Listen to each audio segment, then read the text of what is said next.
안녕하세요. 축구 전문 기자 한준입니다. 엔지 포스테코글루 토트넘 허스퍼 감독이 마침내 고집을 꺾고 상대의 맞춤 전술을 통해 다음 시즌 챔피언스리그 진출을 위한 프리미어리그 마지막 일정을 준비하고 있습니다. 번리와의 경기에서 올리버 스킵을 레프트백으로 깜짝 기용한 것에 이어 맨체스터 시티와의 홈 경기에는 유망주인 데인 스칼렛을 공격 라인에 선발 출전시킬 가능성이 영국 현지의 유력 매체를 통해 나오고 있는데요. 이뿐만 아니라 총 3가지 포지션에 있어서 맨시티를 상대로 새로운 변화를 준비하고 있는 것으로 알려졌습니다. 토트넘이 챔피언스리그 진출을 하기 위해 필요한 기적 같은 맨시티전 승리를 위해 전술적 해법은 무엇일지 맨체스터 시티의 최근 주요 실점 장면과 전반기 토트넘과의 대결 주요 장면을 통해 분석해드리도록 하겠습니다. 2023-2024 시즌 프리미어리그가 이번 주에 마무리됩니다. 토트넘 허스퍼는 5월 15일 수요일 새벽 4시에 맨체스터 시티와 홈 경기로 올 시즌 연기된 경기를 치르게 되고 5월 20일 월요일 0시에 프리미어리그 38라운드 최종전 10경기가 동시에 펼쳐지는데요. 토트넘은 이미 최하위로 강등이 확정된 셰필드 유나이티드와 원정 경기를 치르게 됩니다. 맨시티 입장에서도 아스널의 승점 1점 뒤처진 가운데 토트넘과의 경기를 반드시 이겨야만 자력으로 프리미어리그 4연속 우승이 가능하다는 점에 있어서 결코 물러설 수 없는 진검승부가 예상됩니다. 물론 토트넘은 5월 14일 새벽 4시 에스턴빌라와 리버풀의 경기에서 에스턴빌라가 이기지 못해야 마지막까지 맨시티전 승리를 통해 챔피언스리그 진출을 노릴 수 있으니까 경우의 수가 따라줘야 하는 상황입니다. 영국의 풋볼 런던은 엔지 포스테코글루 감독이 맨시티와의 경기 3가지 변화를 준비하고 있다고 전망했는데요. 이전에 올리버 스킵의 왼쪽 풀백 선발 출전 역시 미리 취재를 통해 확보해서 가장 먼저 소개했던 바가 있죠. 포스테코글루 감독이 이미 번리전 이전부터 우도기 선수가 시즌 아웃 판정을 받고 데이비스까지 부상을 당했던 그 시점부터 올리버 스킵을 왼쪽 풀백으로 훈련시켜 왔던 사실을 파악하고 있다가 경기 직전에 소개했던 바가 있습니다. 그리고 이번 경기 준비 과정에 대해서도 취재를 통해 소개했는데요. 알레스테어 골드 기자와 더불어 최근 토트넘을 전담 취재하면서 점점 취재 역량을 높이고 있는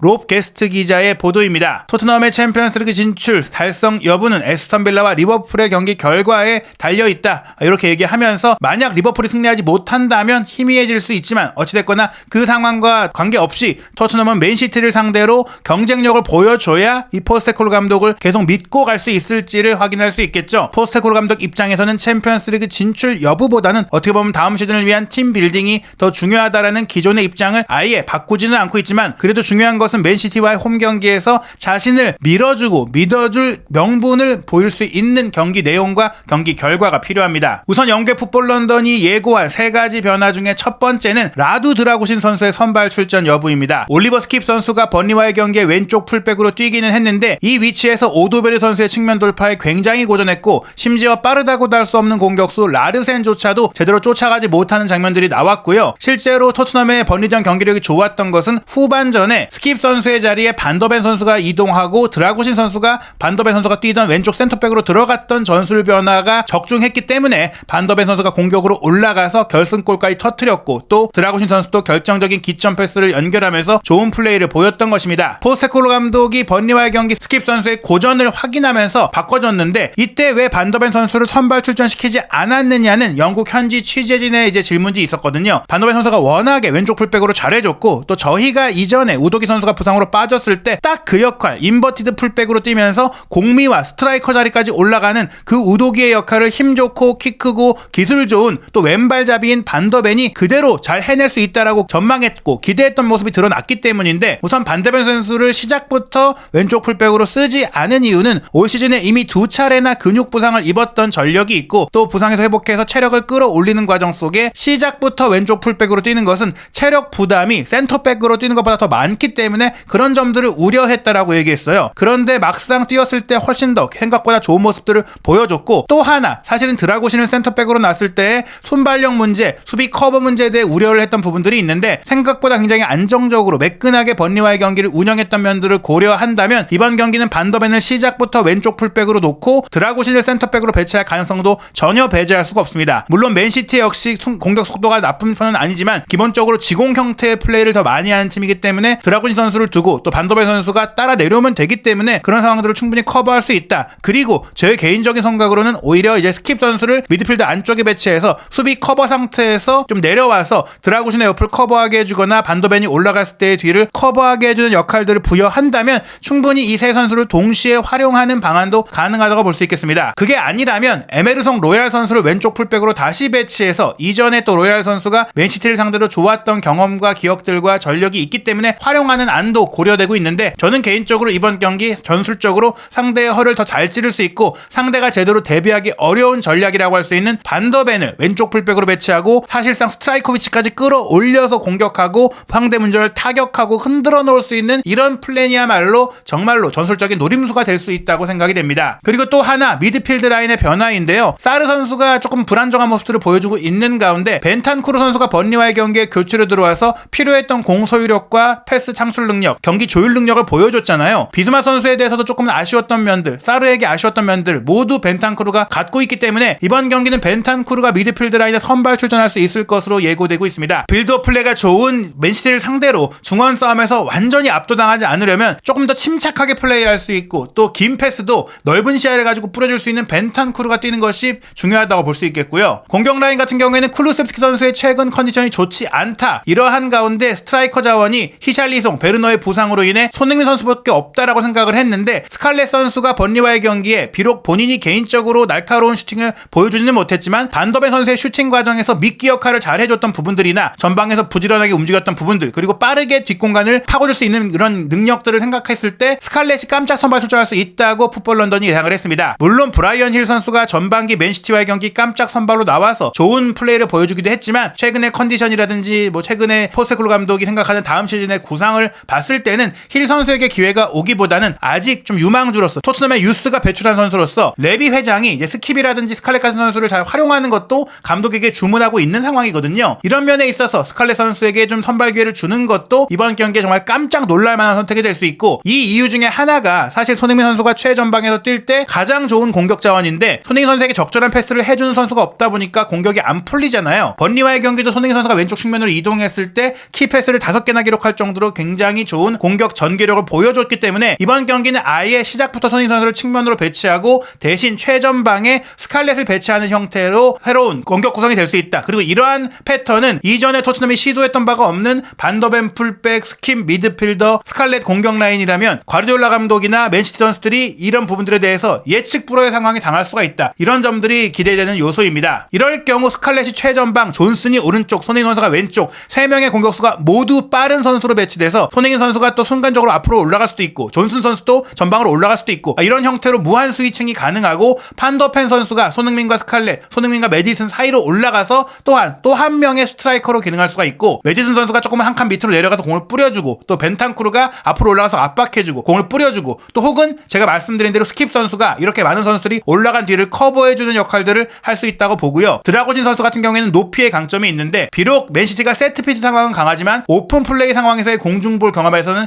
약한 면들을 보이고 있기 때문에 드라고진 선수가 그런 면에서 강점을 보일 수가 있고, 또 코너킥이나 프리킥 상황에서 드라고진 선수의 헤더 득점 능력은 충분히 또한 맨시티의 수비를 흔들어 놓을 수 있는 무기까지 될 수 있기 때문에 지금까지 보여주지 않았던 토트넘의 공격 방식이 발휘될 수 있는 정말 새로운 스타일의 선발 명단이라고 볼 수 있겠습니다. 맨시티 수비가 분명히 약점이 있어요. 특히 루턴 타운 같은 현재 강등이 확실시되는 팀을 상대로도 실점을 했던 장면을 보면 맨시티 역시 후방 빌드업을 고집하는 부분들이 가끔은 문제를 드러냅니다. 지금처럼 골키퍼가 무리하게 지금 상대 전방 압박이 많이 들어와 있는데 롱패스로 풀어나오지 않고 근거리의 패스를 주다가 바클리의 압박에 공을 빼앗기는 상황이 나왔고, 바클리가 그냥 몰고 들어가서 왼발 슈팅으로 득점을 했던 장면도 있었고요. 또 크리스탈 팰리스와의 경기는 팰리스가 글라스너 감독과 함께 굉장히 신속한 역습을 보이고 있는데 경기 시작 3분 만에 맨시티의 공격 전진 패스를 워드 선수가 차단함과 동시에 논스톱으로 아유 선수에게 밀어주고, 아유 선수는 이 공을 잡지 않고 다시 리턴 패스를 미드필더 와튼에게 내주고, 와튼은 또한 압박받기 전에 논스톱 패스를 바로 마테타가 침투하는 후방 공간으로 연결해주는 티키타카 원터치로 라인을 오가면서 뒷공간을 무너뜨렸고, 마테타가 뒤로 빠져들면서 빠른 타이밍에 슈팅을 가져가며 선제골을 넣었었거든요. 결국 맨시티가 4골을 넣으면서 4대1로 다시 앞서가긴 했지만 막판에 크리스탈 팰리스는 아마다가 공을 운반에 이동한 이후 왼쪽으로 뽑아준 공 슐럽이 크로스하고 니어포스트에서 에두아르가 마무리 슈팅을 가져가면서 한 골을 또한 만회하는 장면이 나왔어요. 이처럼 측면을 무너뜨린다거나 빠른 패스, 신속한 원터치 플레이를 통해서 맨시티 수비를 충분히 흔들어낼 수 있는 가능성을 이전 경기들에서 볼 수 있었고, 또 레알 마드리드가 챔피언스리그 8강 1, 2차전에서 아예 내려서서 맨시티를 상대로 역습했던 장면들을 보면 오히려 상대가 역습할 때 뛰어들 것으로 예상했던 비니시우스가 밑으로 내려오고 호드리구가 비니시우스가 평소에 자리하던 왼쪽 측면으로 이동하면서 맨시티 수비 라인을 혼란시킨 이후 비니시우스의 롱패스를 호드리구가 수비 뒷공간으로 빠져들면서 이어받아 마무리 슈팅으로 득점했던 장면들, 8강 1차전의 2대1 역전골 장면인데, 이런 패턴 플레이는 메디슨의 패스에 이은 손흥민 선수의 후방 질주, 손흥민 선수가 왼쪽 측면으로 자리하더라도 충분히 득점을 할 수 있는 그런 공간을 만들 수 있다는 것들을 보여줄 수 있고 참고할 수 있는 장면이고요. 8강 2차전 같은 경우도 오른쪽 사이드에서 발베르데의 전진 패스를 비니시우스가 받아서 비니시우스가 이제 수비 한 명을 너끈히 제치고 컷백 준 거를 호드리구가 밀어 넣었었는데, 이렇게 풀백 뒷공간을 무너뜨리는 빠른 패스, 공간 패스, 그리고 속도감 있는 선수들의 돌파에 이은 3자 움직임으로 득점을 하는 패턴은 토트넘도 충분히 해낼 수 있는 패턴이라는 점에 있어서 맨시티 수비를 상대로 충분히 득점할 수 있다는 기대감이 있습니다. 무엇보다 토트넘과 맨시티의 프리미어리그 역대 전적을 보시면 토트넘 기준 무려 53차례의 대결 속에 28승 8무 17패로 토트넘의 역대 전적에서 우세한 데다가 최근 6경기 전적조차도 3승 1무 2패로 우세합니다. 게다가 지난 시즌 같은 경우도 토트넘이 홈에서 맨시티를 퇴장 선수가 있었음에도 1대0으로 이겼었고, 올 시즌 맨시티 원정에서 3대3으로 비겼고, FA컵에서는 손흥민 선수가 아시안컵에 차출됐던 기간에 아쉽게 0대1로 석패를 했었거든요. 토트넘이 최근 맨시티 원정에서는 이기지 못해왔지만 지난 2021년 8월 같은 경우도 손흥민 선수의 결승골로 1대0의 승리를 거두는 등 클린시트 승리를 거둔 바가 있는데요. 비록 FA컵에서 마침내 토트넘이 맨시티를 상대로 토트넘 호스퍼 스타디움에서 첫 번째 실점과 첫 번째 패배를 당했지만, 여전히 프리미어리그 내에서는 토트넘 호스퍼 스타디움에서 맨시티를 상대로 지지 않고 있는 기록이 이어지고 있다는 점에 있어서 이번 경기도 그러한 긍정적인 흐름과 자신감을 살릴 수 있고요. 또한 손흥민 선수가 역대 맨시티와의 18경기에서 9승 2무 7패로 우세하고 8득점 4도움으로 12개의 공격 포인트를 기록하고 있다는 점은 맨시티 킬러로서의 면모를 보여주고 있습니다. 지난 전반기 대결 같은 경우도 손흥민 선수가 1골 1도움의 원맨쇼를 펼친 끝에 본인의 자책골 때문에 아쉽게도 실점이 나오기도 했지만 결국에 무승부, 이길 수도 있었던 경기를 펼쳤었는데, 그때 토트넘 같은 경우에는 사실 로메로 선수가 퇴장 징계, 반더벤 선수가 햄스트링 부상으로 빠지면서 로얄과 데이비스 두 명의 풀백을 센터백으로 배치해야 했던 굉장히 불리한 상황이었고, 또 비스마 선수의 치명적인 실책 플레이로 인해 실점했던 장면도 있었거든요. 그럼에도 불구하고 손흥민 선수와 쿨루세스키, 로셀소가 득점을 하면서 대안이 될 수 있는 선수들로도 좋은 결과를 끌어냈다는 점은 토트넘이 충분히 자신감을 가질 수 있는 부분이고, 또 당시의 경기에 스킵 선수도 교체로 나와서 좋은 플레이를 펼쳤습니다. 당시 경기 시작 6분 만에 맨시티의 코너킥 공격을 차단하고 힐과 쿨루세스키가 빠르게 전진 패스를 보내면서 손흥민 선수가 뒷공간을 무너뜨리고 득점을 했던 장면도 맨시티의 역습 취약성을 드러냈고요. 물론 이후 3분 만에 알바레스의 프리킥 크로스를 손흥민 선수가 걷어내려다가 자책골을 기록한 불운이 나왔었는데, 다만 맨시티 역시 전방 압박이 좋다 보니까 전반 13분에 토트넘이 무리하게 후방 빌드업을 하려다가 베실바에게 압박을 당해서 혼란의 슈팅 기회, 이게 빅찬 스미스가 나왔던 장면들은 주의를 해야 돼요. 이번 경기만큼은 토트넘도 쉽게 상대의 전방 압박을 롱패스로 풀어나가는 지혜가 필요하고요. 당시 전반 23분 같은 경우에는 포로가 또한 롱패스로 뒷공간을 무너뜨리면서 존슨이 돌파하고 손흥민 선수가 쇄도했는데, 마지막에 후뱅 디아스 선수가 존슨의 컷백을 블로킹하는 장면이 있었잖아요. 이런 장면들 존슨이 또 한 번 보여줄 수 있는 장면이고, 무엇보다 이런 롱패스를 뒷공간으로 많이 찔러줘야 된다는 것들을 다시 한번 기억할 필요가 있습니다. 당시 전반 27분에는 힐 선수가 맨시티의 후방 빌드업을 압박하면서 공을 빼앗아냈을 때 크로스 패스가 아니라 빠르게 손흥민 선수에게 줬다라면 슈팅 기회가 나올 수 있었던 장면들이 있거든요. 이런 전방 압박을 이번 경기에 잘 활용해야 되고요. 전반 29분에는 도쿠의 단독 돌파를 이제 빠뜨리면서 크로스바를 때리는 정말 위험한 상황이 있었는데, 이런 부분들을 충분히 주의해야 됩니다. 포로의 뒷공간 커버에 대해서 스킵 선수를 이번 경기 수비형 미드필더로 뛰게 하면서 센터백과 풀백 사이 공간을 커버하게 하는 것은 충분히 좋은 전략이 될 수 있습니다. 당시 32분에 역시나 후방 지역에서 공을 확실하게 처리하지 못하면서 실점을 했던 장면들이 있는데, 로얄의 헤더 커트를 그바르디올이 달려들면서 차단했고, 혼란이 도쿠가 알바레스에게 주고 마지막에 이제 문전에서 포든이 마무리하는 장면은 티키타카 플레이의 정수였는데, 이런 장면을 쉽게 막아내려면 아예 공을 확실하게 뻥뻥 걷어내는 플레이도 맨시티와의 경기에 필요하다는 거죠. 당시 전반 35분에는 혼란의 패스를 받은 베르나르도 실바가 알바레스에게 주고 알바레스의 슈팅이 골포스트를 때린 장면도 있었는데, 이렇게 맨시티도 두세 번의 패스만으로 슈팅을 끌어내는 신속한 공격 패턴이 있기 때문에 공을 빼앗겼을 때는 빠르게 자기 진영으로 내려와서 공간을 주지 말아야 합니다. 당시 후반전 시작과 함께 포스테코글루 감독이 힐을 빼고 호이비에를 투입하면서 수비 안정성을 더했고, 그러한 가운데 또 한 번 이제 맨시티가 공격을 전개할 때 데이비스가 달려 달려나오면서 상대 진영에서 공을 헤더로 차단했고 그 차단한 패스를